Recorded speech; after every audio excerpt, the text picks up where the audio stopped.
الشيطان الرجيم. بسم الله الرحمن الرحيم. الحمد لله رب العالمين الرحمن الرحيم مالك يوم الدين إياك نعبد وإياك نستعين اهدنا الصراط المستقيم صراط الذين أنعمت عليهم غير المغضوب عليهم ولا الضالين.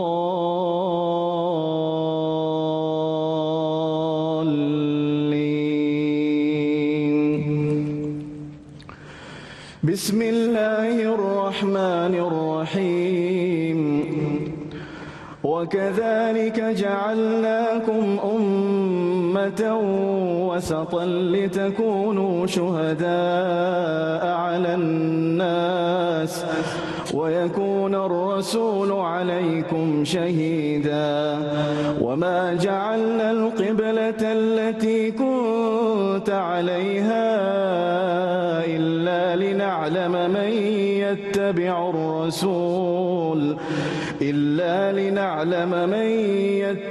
الرسول ممن ينقلب على عقبيه وإن كانت لكبيرة إلا على الذين هدى الله وما كان الله ليضيع إيمانكم إن الله بالناس لرؤوف رحيم. صدق الله العظيم. Sadaqallahul Azim. Sadaqallahul Azim. Itulah tadi bacaan Al-Quran yang disampaikan oleh Syekh Abdul Karim Omar Al-Makki, merupakan imam dan juga pegawai agama Masjid Sultan Salahuddin Abdul Aziz Shah di Shah Alam. Dan selain daripada beliau, kita juga ada hari ini Saudara Hafiz Hamidun. Assalamualaikum Hafiz. Waalaikumsalam warahmatullahi wabarakatuh. Hafiz merupakan penasyid yang sering mencipta nama di negara kita dalam berbagai aktiviti-aktiviti yang dianjurkan di negara kita.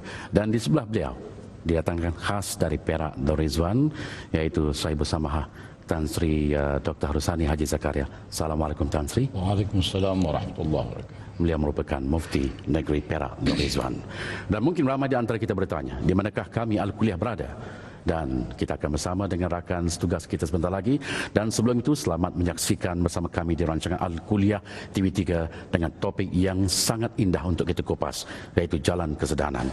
Mau tahu di mana kita berada? Kita akan bersama dengan rakan setugas saya, Saudara Zainal Arifin Ismail. Silakan Zainal. Terima kasih rakan perantara Haji Amanul Sulaiman, dan Assalamualaikum penonton Al-Kuliah yang beriman. Hari ini sesungguhnya adalah hari yang sangat istimewa.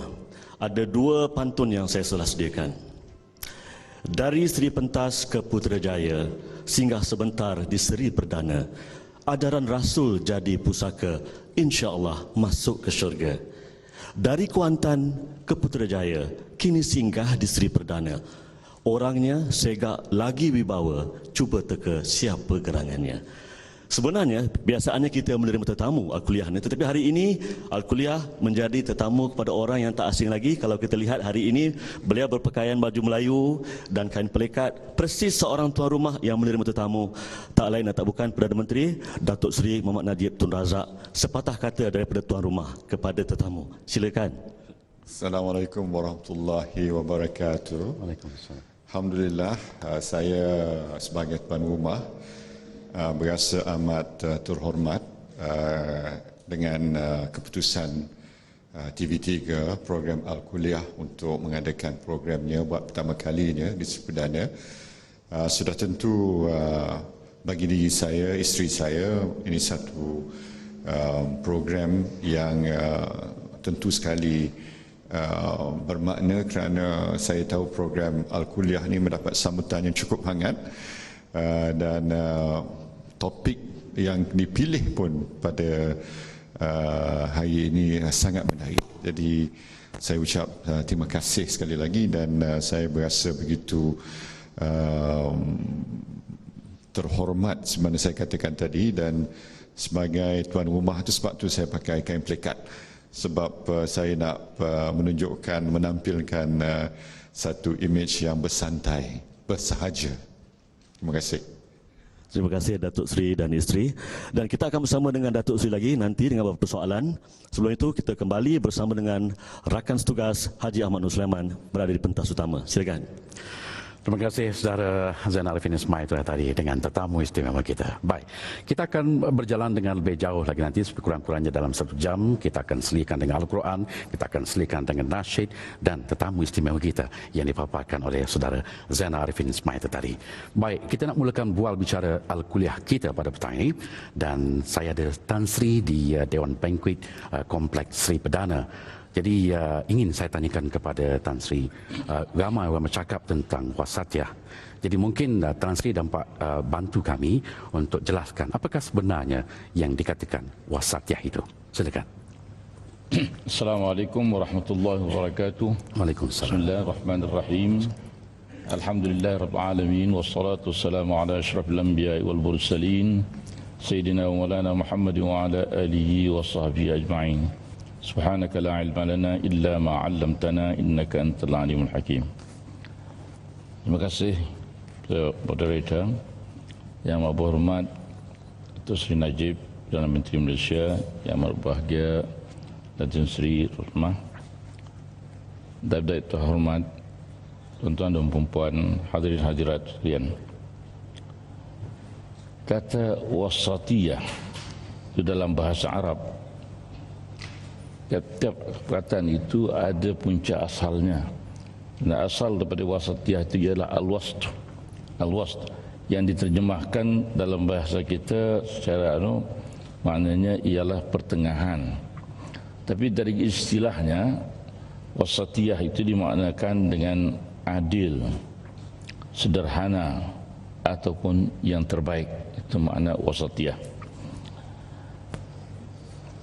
Asas wasatiyah diambil dari firman Allah Subhanahu wa taala yang tadi telah dibacakan, wa kadzalika ja'alnakum ummatan wasata litakunu syuhada 'alan nas wa yakuna ar-rasulu 'alaikum syahida. Dan demikian pula kami telah menjadikan kamu umat Islam, umat yang adil dan pilihan, agar kamu menjadi saksi atas perbuatan manusia dan agar Rasul Muhammad sallallahu alaihi wasallam menjadi saksi atas perbuatan kamu. Al-Baqarah ayat 143. Wasatiyah juga mengandungi unsur-unsur tawazun atau keseimbangan. Pertama, ruhiyah, yaitu spiritual dengan madiyah, material, atau fardiyah, individu dengan jamaiyah, yakni kolektif atau kumpulan. Waqiyah, ya, kontekstual dengan misaliyah, idealism. Dan sabat, konsisten dengan tagayyur, yakni sabat, yakni konsisten dengan tagayyur, transformasi. Wasatiyah bukan jalan pertengahan untuk mencampur adukkan di antara baik dengan buruk, adil dan zalim, ya, sama-sama dilakukan dengan maksud mengumpulkan benar dan salah, ma'ruf dan mungkar, buat baik dan buat yang maksiat. Ini tak betul. Yang selalu dilakukan orang, baik dibuat, buruk pun dibuat. Tapi wasatiyah ini bukan begitu. Ya, mesti yang baik saja. Sebagaimana firman Allah Subhanahu wa taala, wala talbisul haqqo bil batil wa taktumul haqqo wa antum ta'lamun. Jangan kamu campur adukkan yang hak dengan yang batil, dan jangan kamu sembunyikan yang hak itu sedang kamu mengetahui akan perbuatan itu tak betul. Surah Al-Baqarah ayat 42. Jadi dari segi ayat ini kita melihat bahawa al-wasatiyah itu hanya membedakan di antara dua pihak tadi. Ya, tadun.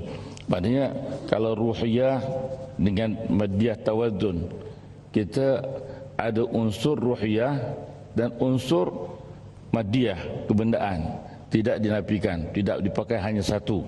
Begitu juga fardiyah, diutamakan orang perorangan, pun juga kita mesti mengutamakan jamaiyah. Itu dia punya tawadun dia. Waqiyah punya dengan idealism, yang benar. Itu mesti dia dia tegak-tegakkan. Sahabat umpamanya. Jadi tagayyur dengan perbezaan mesti ada perimbangan yang dilakukan dalam kehidupan kita. Kalau kita mencampur adukkan antara keduanya, itu sudah jadi salah. Setengah-setengah. Pasal itu Islam tidak mau. Tak boleh dicampurkan benda yang baik dengan benda yang buruk. Benda yang hak dengan benda yang batil. Ya, mesti dilakukan dengan yang baik saja. Kita tak boleh campur. Buruk tetap akan mendapat balasan buruk, baik balasan yang baik. Itu yang letakkan pasal itu mengatakan wala talbizul haqqa bil batil. Jangan sekali-kali kita mencampurkan yang hak yang batil. Ya. Umpamanya saya bagi contoh, sampai waktu Jumaat bergegar kita ke masjid, tapi hari Sabtu bergegar pula kita pergi cari nambah. Itu mencampur adukkan hidup kita dengan dengan yang hak dengan yang batil. Ini tak boleh dibuat begitu. Begitu juga kita memberi salam bila bertemu, tapi jangan di belakang kita mengumpat. Itu haram hukumnya, tak boleh. Itu tak tawazun kita yang dijaga dalam syaraknya. Dan itu yang diperintahkan oleh Allah Subhanahu wa taala. Terima kasih Tan Sri. Itu tadi huraian maksud wasatiyah, pengertiannya dan sebagainya. Baik, satu penangan yang cukup jelas. Baik, kita akan bersama dengan rakan setugas Zainal Arifin Ismail. Silakan Zainal. Terima kasih Haji Amanul Sulaiman. Satu soalan yang kita akan tanyakan kepada Perdana Menteri. Sebagai seorang ketua negara, pentadbir nombor 1 di Malaysia, negara yang dihuni oleh pelbagai agama, pelbagai bangsa, kaum, latar belakang, bagaimana Datuk Seri melihat konsep wasatiyah ini boleh dilaksanakan hingga boleh diterima oleh mereka yang bukan beragama Islam, Datuk Seri? Ya, konsep wasatiyah ini adalah satu gagasan yang bersifat komprehensif dan menyeluruh. Sebagaimana Tan Sri Harusani sebut tadi, dia menjurus kepada bagaimana kita boleh membentuk umat yang terbaik. Dalam konsep umat yang terbaik ini bukan saja maknanya hubungan sesama umat Islam sahaja, tetapi bila kita berlaku adil ni, kita mesti berlaku adil pada semua. Pada umat Islam kita berlaku adil, pada yang bukan Islam kita berlaku adil, kerana itu perintah Allah pada kita. Dan dalam hubungan ini contoh yang terbaik, teladan yang terbaik ialah Nabi Muhammad sallallahu alaihi wasallam. Boleh jadikan sebagai teladan kerana Rasulullah sendiri menghormati agama-agama lain. Kita tahu dalam sirah Rasul bagaimana bila jenazah seorang yang beragama Yahudi melalui depan Rasulullah bangun dan tunjuk hormatnya.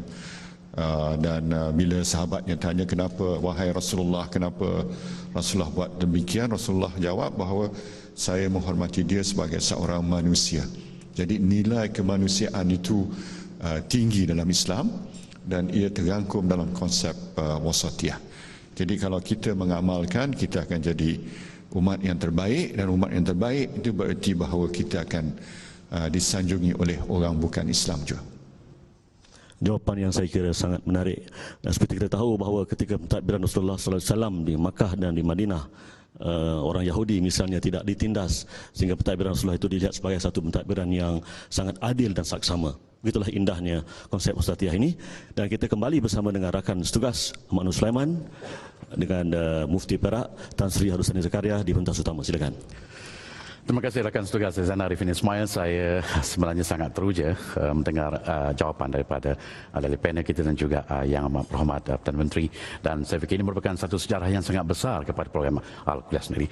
Tapi banyak lagi yang akan kita kupas selepas ini. Jangan ke mana-mana, teruskan bersama kami dalam rancangan Al-Kuliah, dan kita akan jumpa selepas ini. Pastikan bersama kami dalam rancangan Al-Kuliah di TV3. Kita berehat dulu seketika.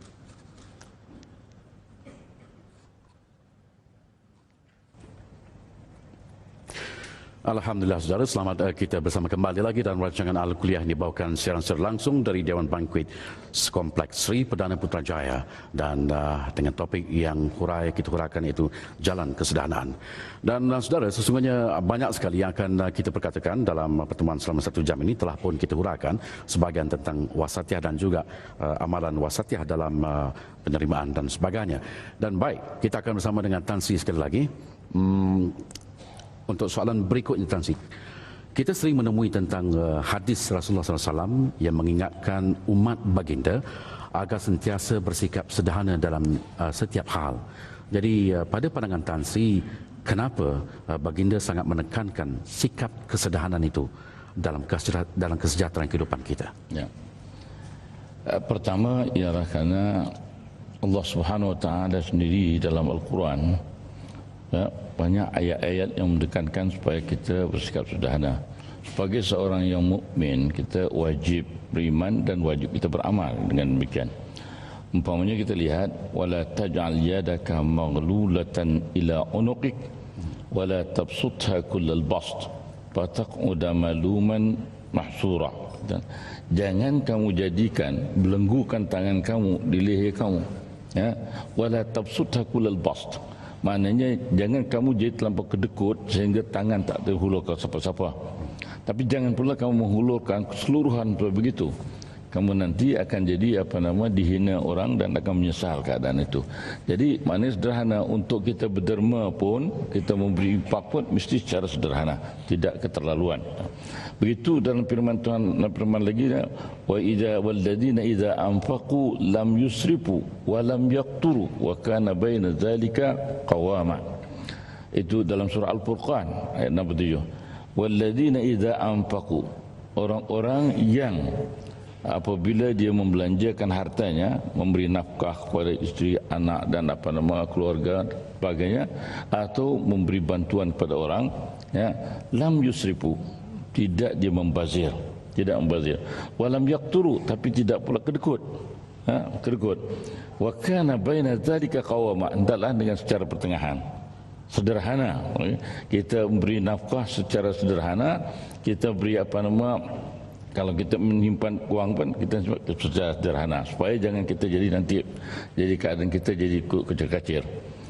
Bahkan dalam ibadat pun kata Tuhan dalam Quran, wala tajar bi salatika wala tukhafit biha wabtaghi baina dzalika sabila. Jangan kita baca dalam sembahyang tu menjerit, baca bismillahirrahmanirrahim, jangan, ya. Tapi jangan pula sampai orang tak dengar. Wabtaghi baina dzalika sabila, dia tanya tengah-tengah seperti yang Syekh baca tadi, ya, supaya orang dengar dan tak terkejut, kita pun rasa tidak serak. Itu disuruh sampai begitu. Jadi itu perintah daripada Allah Subhanahu Wa Taala. Dan kesederhanaan inilah yang sebenarnya akan membawa hidup manusia lebih selesa, hidup manusia lebih aman, hidup manusia lebih tenteram. Karena dalam semua hal, kalau kita dalam kesederhanaan, dalam kita memberi nafkah, ya, kepada keluarga, kepada anak, isteri dan mak bapak kita, maka kita akan mendapat kasih sayang yang sentiasa. Tapi kalau keterlaluan, barangkali anak-anak jadi melampau dan sebagainya. Begitu kalau kita belanjakan kepada rakyat pun, kepada orang ramai, kita bagi tabur duit banyak, buat kenduri tak berhenti. Lama-lama dia tak jadi kerja apa. Ini jadi tak boleh kita buat secara begitu. Mesti secara sederhana, dia kata. Itu dapat. Begitu dalam ibadat, begitu dalam perusahaan, pekerjaan. Jadi dalam semua kehidupan kita ini, yang sebaiknya secara sederhana.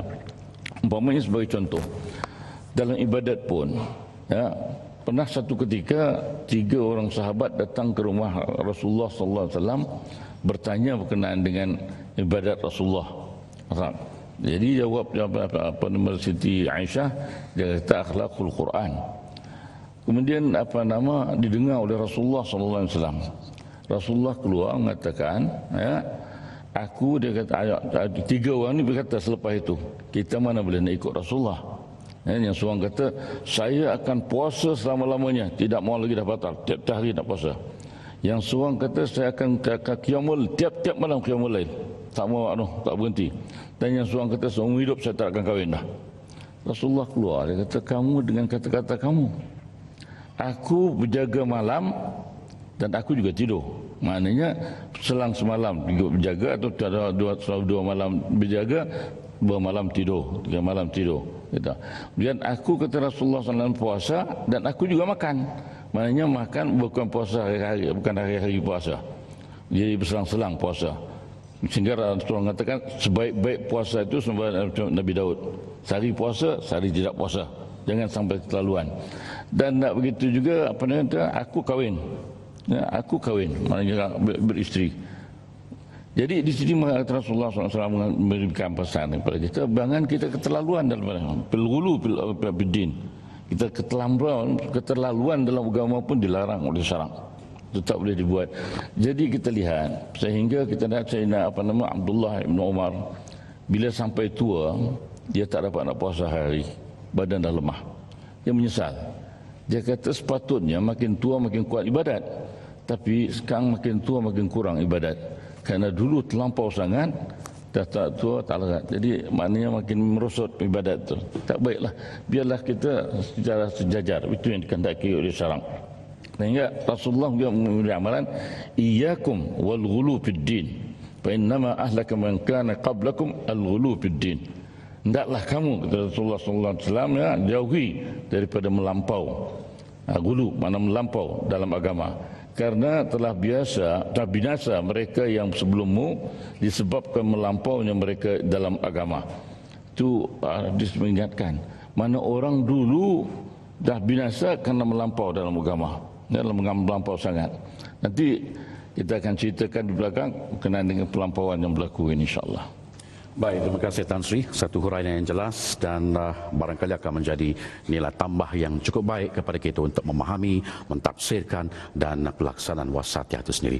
Bukan hanya dihayati oleh pemimpin, tetapi bahkan kita juga rakyat harus memahami dengan sebaik mungkin. Baik, apa cerita dari Zainal Arifin Ismail? Silakan. Terima kasih rakan setugas Haji Ahmad Noor. Apabila kita mendengar penerangan yang diberikan oleh Tan Sri Harussani, seolah-olah kita berada di masjid atau surau. Setiap butiran kata-katanya itu begitu padat sekali. Jadi Datuk Seri, orang kata kalau kita berkata kosong tak ada artinya. Bak kata orang cakap tak serupa bikin. Jadi kita perlukan bukti. Kalaulah saya tanya contohnya dalam pentadbiran Datuk Seri inilah. Kalau kita nak beri, Datuk Seri boleh berikan contoh supaya orang boleh lagi faham dan lebih jelas lagi. Apakah contoh-contoh dalam pentadbiran Datuk Seri yang boleh digambarkan bahawa konsep wasatiyah ini dilaksanakan, Datuk Seri? Ya, saya nampak ada satu contoh yang amat ketara, bagaimana intipati pada konsep wasatiyah itu kita amalkan dalam pentadbiran terkini. Ya, ini bila kita beri sesuatu bantuan pada rakyat, kita mesti beri dalam lingkungan kemampuan kita. Umpamanya kita bagi bantuan rakyat satu Malaysia yang dapat sambutan yang cukup memberangsangkan, RM500 pada mereka yang berpendapatan RM3,000 ke bawah. Kita bagi RM100 pada setiap pelajar sekolah. Kita bagi buku voucher pada pelajar-pelajar di peringkat pengajian tinggi. Semuanya kita buat ni dalam lingkungan kemampuan kita. Maknanya kita ada keseimbangan di antara apa yang patut kita lakukan dan kemampuan kita. Macam juga seperti mana Tan Sri Harussani sebut tadi, kita buat sesuatu amalan yang baik pun, kalau kita nak melakukan amal jariah ke, hatta kita buat ibadat pun, ibadat khusus pun, dia ada dalam lingkungan batasnya. Jangan sehinggakan kita melakukan sesuatu yang membawa mudarat pada diri kita, keluarga kita, hatta untuk negara kita. Jadi maknanya kita bagi bantuan kerana kita telah mentadbir negara kita dengan baik dan kita mampu buat demikian. Jangan sekali-kali kita menjanjikan sesuatu yang tak mampu kita laksanakan nanti. Semata-mata kita kata nak meraih sokongan, katalah kita nak jadi popular, kita janji ini janji itu, sehingga kan apa yang kita janji itu kita dalam kepala kita sendiri tahu tak mungkin kita dapat laksanakan. Dan termasuk orang yang ada fikiran yang rasional pun tahu tak mungkin dilaksanakan. Itu bertentangan. Bukan saja janji tak akan dikotakan, tapi itu bertentangan dengan konsep wasatiyah. Dan lazimnya ia akan memakan diri sendiri pula Datuk Seri. Jadi kalau nak saya kira lah kesederhanaan, gerakan kesederhanaan ini sebenarnya dah lama diamalkan dalam pentadbiran Datuk Seri. Tetapi kesungguhan tu belakang ini lebih nyata dengan kewujudan niat untuk mewujudkan Institut Wasatiyah ataupun kerusi Wasatiyah di Universiti Melaya. Itu sebagai pemangkin kepada gerakan kesederhanaan dalam pentadbiran Datuk Seri. Ya. Jadi kita akan sambung lagi perbincangan dengan Perdana Menteri. Kita bersama dengan Ahmad Nur Sulaiman bersama dengan Tan Sri Harus Sani. Terima kasih rakan setugas Zainal. Jadi saya fikir jawapan-jawapan itu tadi sebenarnya sangat memberi kupasan yang sangat baik dan membuka minda kita. Muslim dan muslimat yang dirahmati Allah sekalian, mari kita sirami jiwa dan ilham kita dengan irama yang sangat menggetarkan jiwa. Oleh itu, apa kata kalau kita dengarkan, apakah pula yang akan disampaikan oleh anak muda kita, Hafiz Hamidun? Sama-sama kita dengarkan dengan sepenuh jiwa dan perasaan kita. Silakan Hafiz.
Alhamdulillah saudara, terus bersama kami lagi di Al-Kuliah dan kita masih lagi bercakap, mengupas dan memperkatakan mengenai topik iaitu jalan kesederhanaan.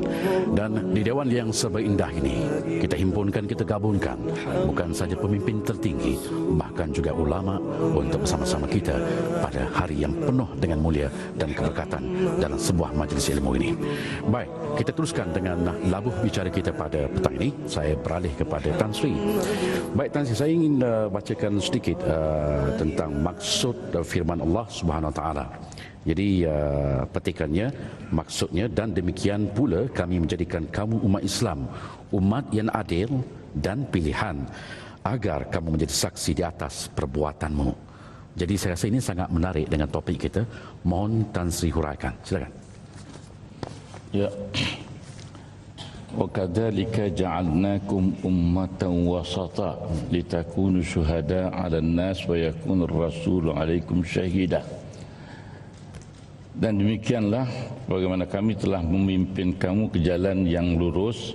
Kami jadikan kamu, wahai umat Muhammad, satu umat yang pilihan lagi adil. Kalau kita membaca sejarah, sebelum kedatangan Nabi Muhammad SAW, telah dulu ada beberapa umat. Umat umpamanya umat Nabi Musa alaihissalam yang diturunkan kepadanya Taurat, dan umat Nabi Isa alaihissalam yang diturunkan kepadanya Injil. Umat Nabi Musa atau syariat Nabi Musa menekankan soal kebendaan, soal mencari harta, ya, mengumpulkan harta dan beribadat dengan harta untuk harta. Jadi itu yang dibuat oleh orang Yahudi. Mereka mengumpulkan harta, mencari harta banyak-banyak. Tapi mereka ingkar apabila banyak harta, mereka ingkar daripada mereka taati Tuhan untuk membangunkan manusia dan seluruhnya. Bahkan mereka telah melakukan penzaliman dengan memakan riba, dan juga menzalimi orang-orang lain. Ini yang berlaku. Jadi oleh kerana dalam syariatnya terlalu yang ditekankan soal benda dan sedikit berkenaan soal akhirat, orang-orang Yahudi berpendapat bahawa mereka itu walaupun melakukan kesalahan, makan riba atau menzalimi orang semata untuk mengumpul harta, masih lagi katanya kami mengikut perintah Tuhan. Kalaupun kami melakukan sedikit kesalahan untuk tujuan ini, kami akan masuk surga, masuk neraka cuma sedikit saja. Dia sebut sendiri dalam diri dia. Dia kata dia akan masuk surga, masuk neraka ayyaman ma'dudah, untuk beberapa hari yang tertentu saja. Lepas itu dia keluar daripada neraka. Kerana dia umat yang terbaik katanya. Berbeza dengan umat lain, langsung tak masuk surga. Sedangkan umat kita lihat umat Nabi Isa pula, syariatnya menekankan soal ruhi, kerohanian semata-mata. Ya, kurang sangat pasal soal kebendaan. Ya. Maka kerana itu kita lihat mereka membina biara-biara, ya, melantik padri-padri dan sebagainya. Semuanya ini untuk mereka bertapa dalam biara atau dalam gereja. Kemudian tak boleh kahwin, tak dibenarkan kahwin kerana itu nafsu, jadi kekal senapu. Tapi manusia mana yang telah diberikan nafsu ini boleh tahan dibunuh nafsu? Ya, kerana itu penipuan terlalu banyak. Lahirlah asylum dan macam-macam. Dan ini menjadikan orang-orang Kristian asalnya hidup miskin. Kerana yang dipentingkan ialah kerohanian. Tapi apabila mereka telah terpengaruh dengan falsafah Yunani, ya, maka mementingkan soal pemikiran itu, kebebasan pemikiran. Jadi mereka telah menganut satu pahaman liberal dalam berfikir. Itulah mereka mencampuri soal politik. Bila mencampuri soal politik, maka mereka pisahkan antara agama dengan politik, dipisahkan langsung. Kerana itu cara hidup mereka sudah berbeza, liberal hidupnya, yang membentuk kehidupan langsung tak terikat dengan agama lagi dah. Umpamanya kita kata dalam bentuk pemerintahan, diciptakannya pemerintahan dipanggil demokrasi. Dalam ekonomi dipanggilnya sekularisme dipakai, ya, dalam bahagian ekonomi. Kemudian dalam kehidupan sosial juga kita lihat secara global dibuat. Ini yang membuatkan mereka hidup kacau itu. Tapi kalau bila kita sebut Yahudi sampai sekarang pun, semua akan ingat Yahudi ini satu bangsa yang kaya, punya duit yang banyak. Dan sebelum itu juga telah lahir agama Hindu. Agama Hindu ini ada dua fasa. Fasa yang pertama juga menekankan soal kerohanian dan berpendapat bahawa hidup ini hanya maya, ya, hanya khayalan. Maka itu tak penting. Yang penting kita mesti menjaga kerohanian. Kemudian sampai kepada fasa beda. Fasa beda menekan sangat benda yang serupa, tapi sedikit kepada kebendaan. Ya, kerana itu kita lihat dalam agama Hindu lebih banyak penyiksaan kepada jasad. Ya, penyiksaan kepada jasad. Tapi pada asalnya penyiksaan pada jasad mereka bukanlah teruk sangat. Tak teruk sangat. Cuma lebih banyak beribadat dan lebih banyak berpuasa, itu yang dilakukan.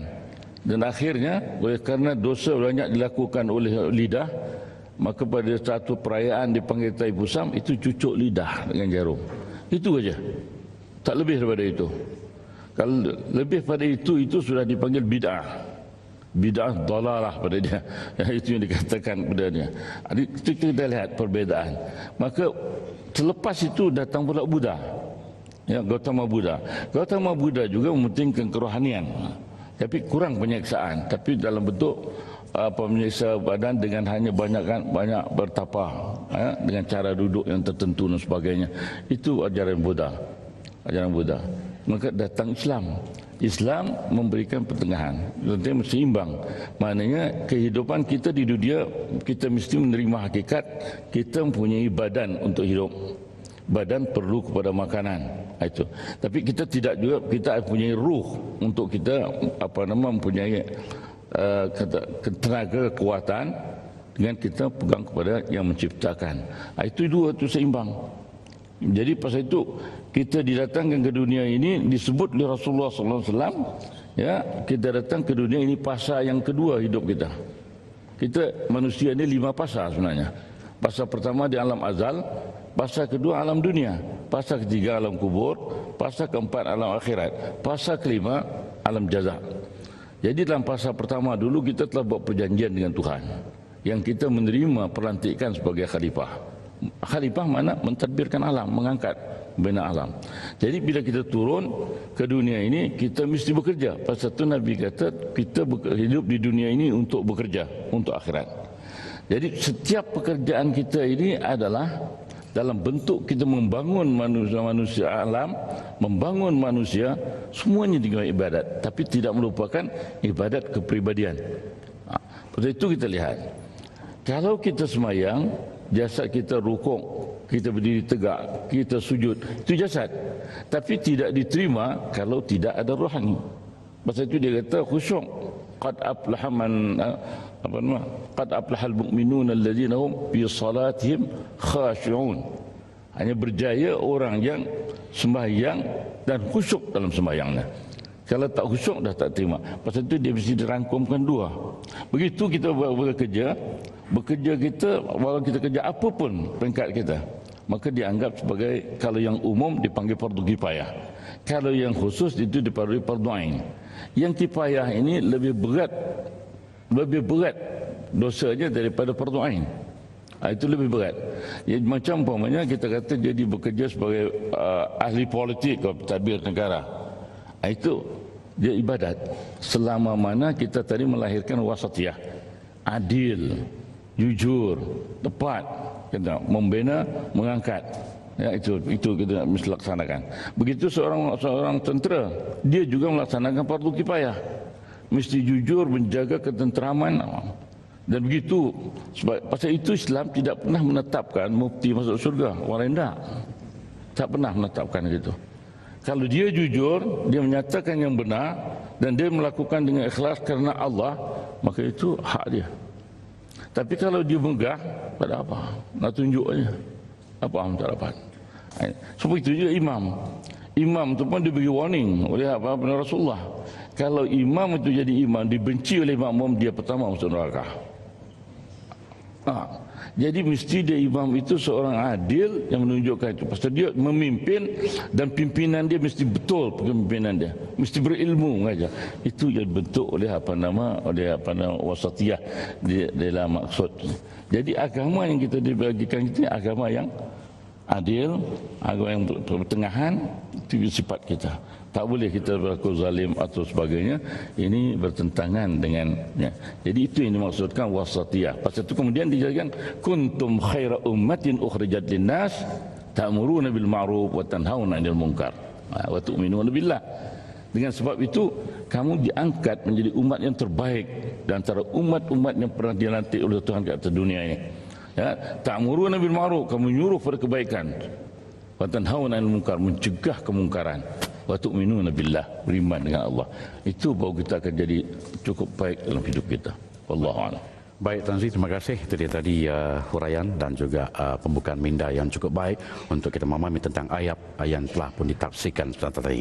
Baik, kita nak dengarkan betapa indahnya alunan Al-Quran, dan ini mungkin daripada surah Ali Imran ayat 102 hingga 108. Kalau telah pun bersedia, hayati dengan penuh keindahan dalam hati dan perasaan kita bersama dengan Syekh Karim. Silakan. A'udzu billahi minasy syaithanir rajim. Bismillahirrahmanirrahim. Ya ayyuhalladzina amanu ittaqullaha haqqa tuqatih ولا تموتن إلا وأنتم مسلمون واعتصموا بحبل الله جميعا ولا تفرقوا واذكروا نعمة الله عليكم إذ كنتم أعداء فألف بين قلوبكم فأصبحتم بنعمته إخوانا وكنتم على شفا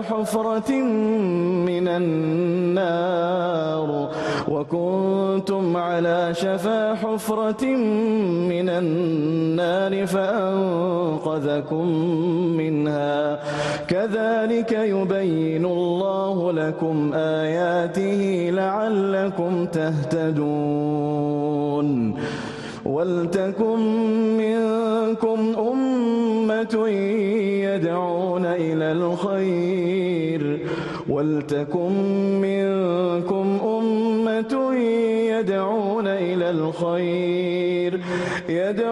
إلى الخير ويأمرون بالمعروف وينهون عن المنكر وأولئك هم المفلحون ولا تكونوا كالذين تفرقوا واختلفوا من بعد ما جاءهم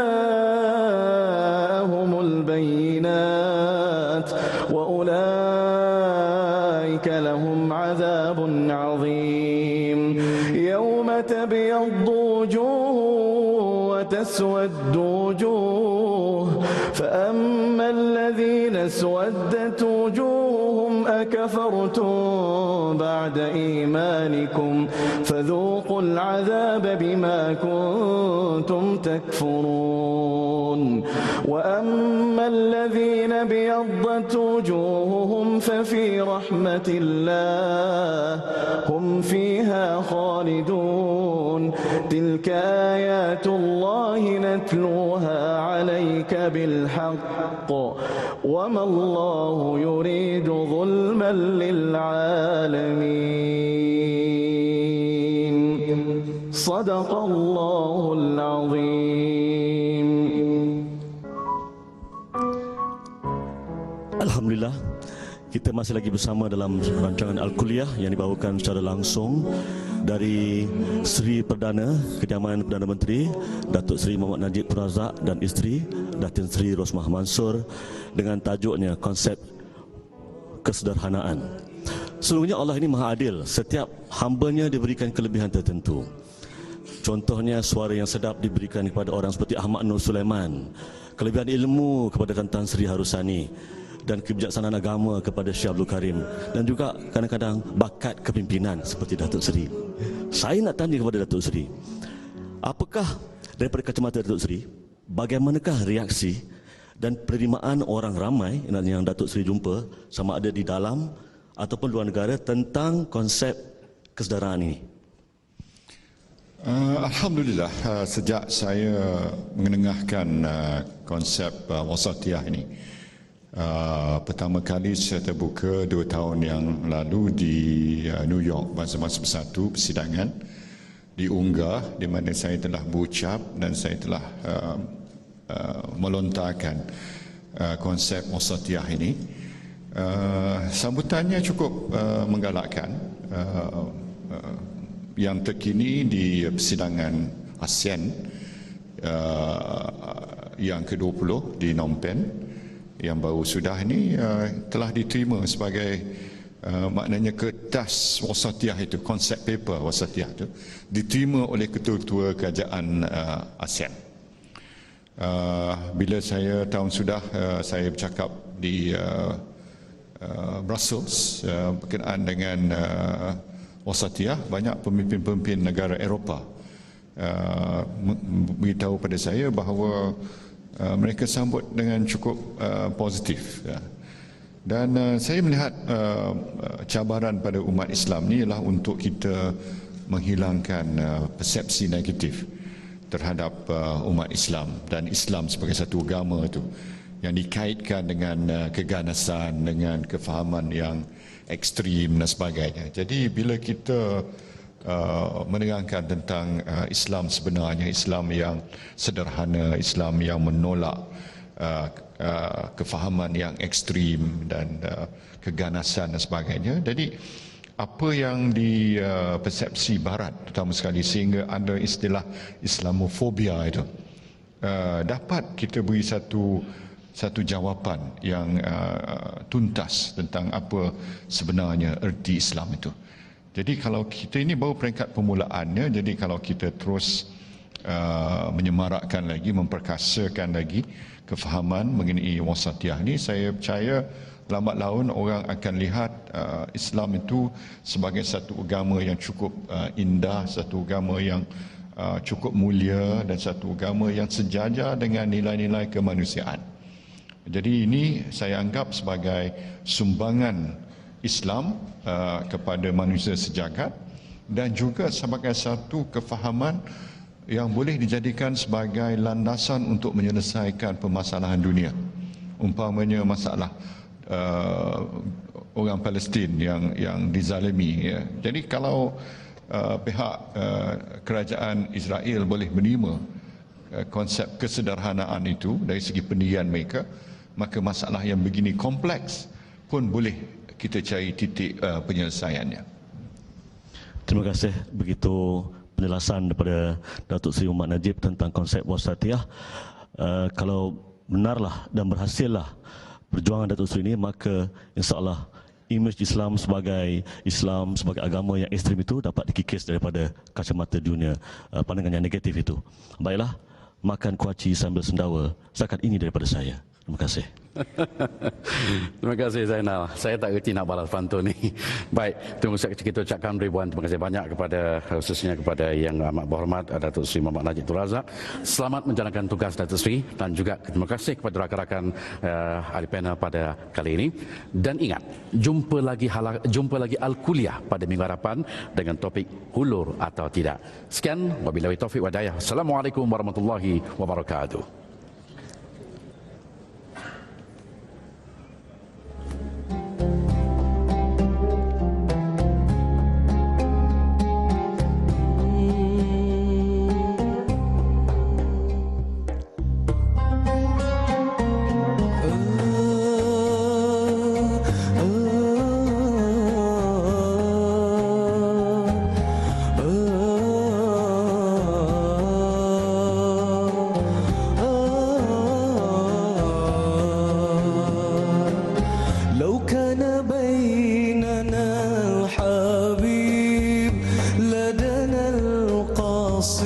والقارئ